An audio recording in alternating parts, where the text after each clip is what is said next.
Hello and welcome to another episode here with the GED Express screencast, and it's me, Teacher Marco, here at Phuket PALS.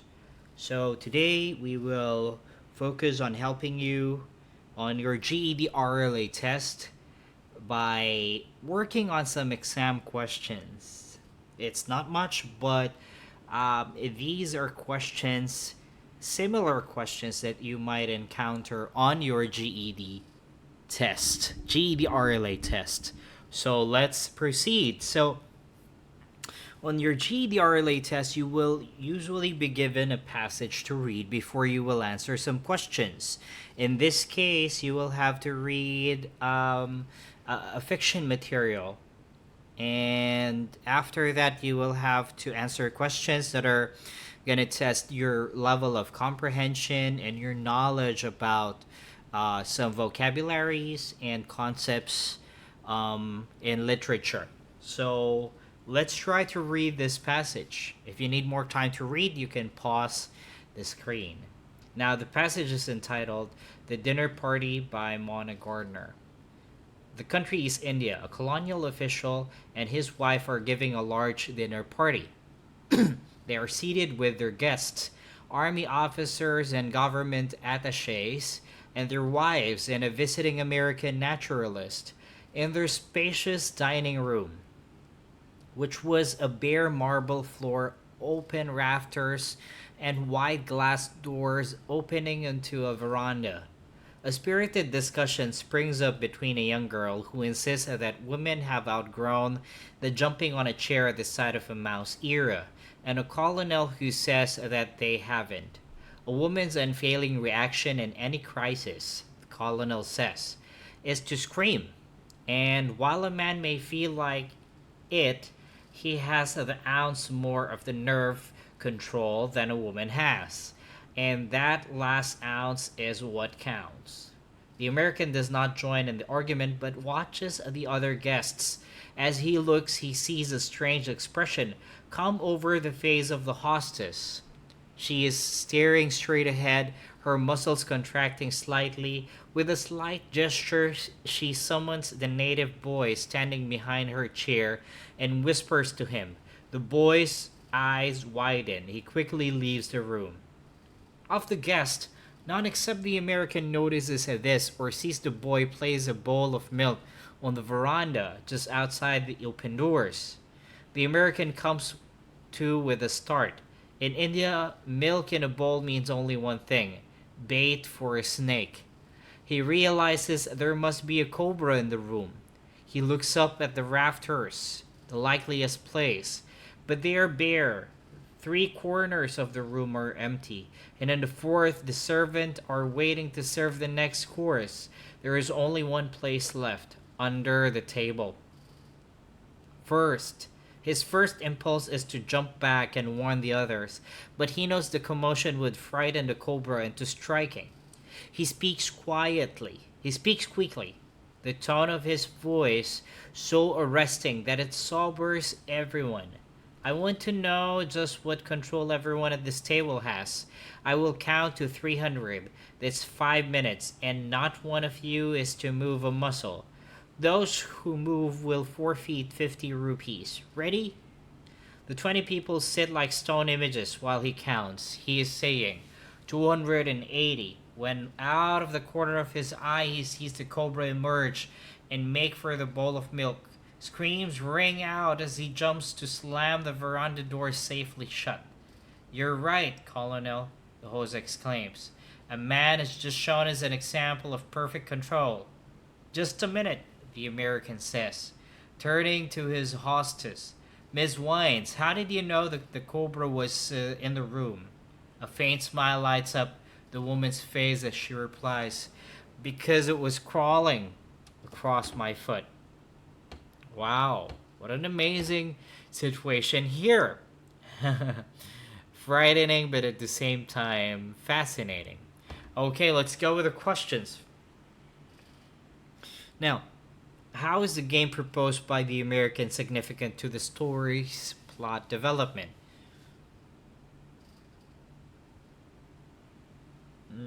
So, In other words, let's rephrase the question if it's hard for you to answer. What is the purpose of the American? Why did he propose a game? Why do you think so? What's the purpose of that? So the answer is A. It provides a distraction, because when the American realizes that there is likely a cobra in the room, he creates a diversion to keep people from panicking. Right. So the answer here is letter A. Okay, it's the best answer. Okay, number 2. Which of these events in the story happens first? This is tricky, but I want you to take a look at the last paragraph or the last line.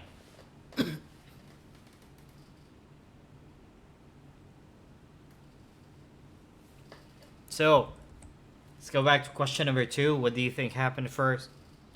Of course, it's letter D. That happened.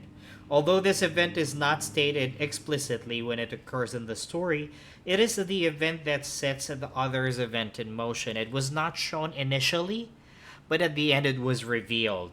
So we know that this happened first. That's why Ms. Wine actually called the servant, right, to prepare the bait for the snake. So it's letter D for question number 2. Now let's go to question number 3. In paragraph 9 or line 9, why does the author describe the dinner guests as stone images? Why do you think so? At this point, they were already playing. So take a look at paragraph 9. You can pause your screens. Okay, so let's go back to question number 3. So what do you think is the answer here?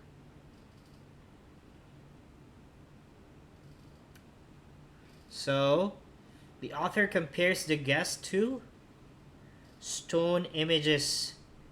Guests to stone to portray how perfectly still they are sitting. So, letter C, following his instructions that they not move a muscle. So, basically, he asked them, don't move. And so the guest follows by, being still. And that illustrates the stillness of the guest.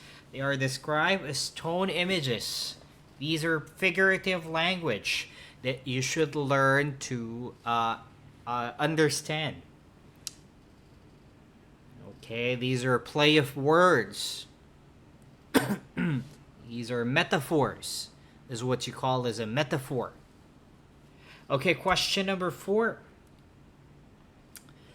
Which statement best describes the theme of the dinner party?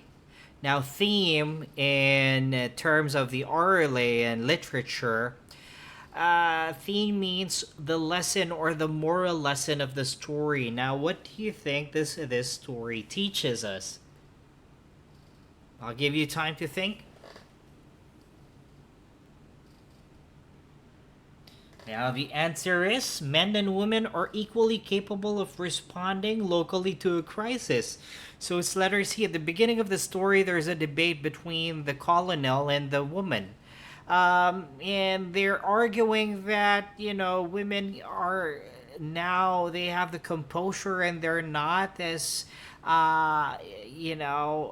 very sensitive as before, or they're not typically as how women are perceived. Many women now have the composure and they are really, capable of responding to a crisis.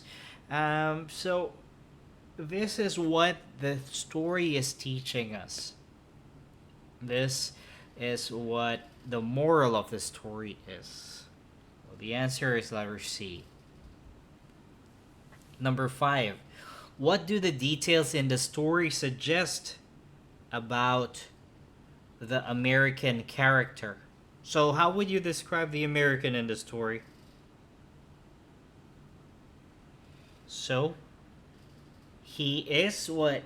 He is observant and logical. Why? The American's profession is a naturalist. It's one that requires making detailed observation, which is what the character is doing in paragraphs 4 and 5. In paragraph 6 and 8, he uses logic to assess the situation and to decide on a rational course of action. So this is the perfect way to describe the American naturalist character. Okay. Next. Question number 6.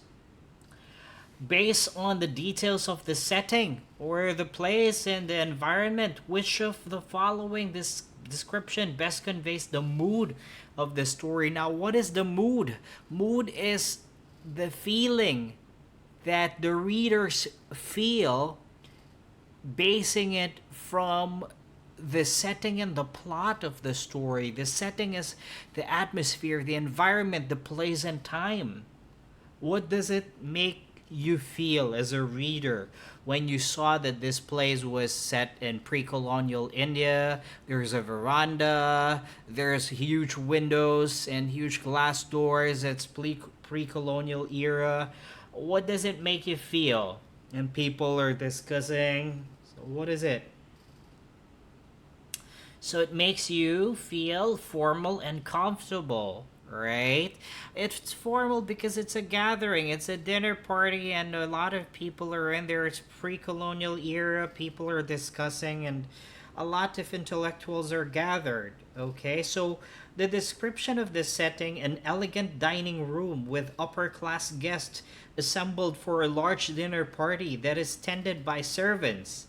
It creates a feeling of formality. The atmosphere is comfortable as the guests join in spirited discussions, right? And talking about spirited discussions, let's go with question number 7. In paragraph 2, what does the phrase spirited discussion imply or suggest, or what do you think does it mean? It means B, a disagreement. It's a debate that's happening between the colonel and the woman, right? So they have a spirited discussion. Even without this word spirited, it means they're having a discussion, so they're talking. So it means it's not a game, it's not a contest, and it's not a compromise. So it's a discussion, it's a disagreement. All right.